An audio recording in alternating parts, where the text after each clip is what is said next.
તારીખ 19/8/2023ના રોજ ભોગ બનનારની માતાએ ભાબર પોલીસ સ્ટેશનમાં ફરિયાદ આપેલ કે મારી દીકરી ભોગ બનનાર એક્ટિવા લઈ ટ્યુશને ગયેલ હતી. ટ્યુશનના શિક્ષકે ફોન કરેલ કે ભોગ બનનાર ટ્યુશને આવેલ નથી. ત્યારબાદ આજુબાજુમાં તપાસ કરતા બાબર હાઈવે પર આવેલ ફોર્ચ્યુનર ગેસ્ટ હાઉસની નીચે ભોગ બનનારનું એક્ટિવા પડેલ હતું. તે ગેસ્ટ હાઉસમાં ચેક કરતા આરોપી સુરજસિંહ વજુભા રાઠોડ બાબરવાળાને પકડી બાબર પોલીસ સ્ટેશન હાજર કરેલ.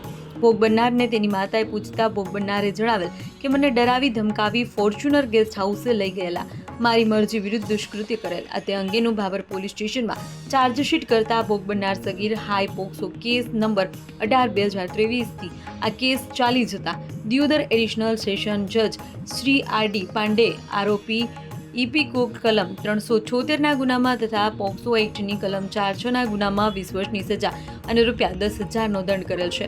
આ કેસમાં સરકાર તરફે સરકારી વકીલ ડી.વી. ઠાકોર હાજર રહી ધારદાર દલીલો કરેલ હતી.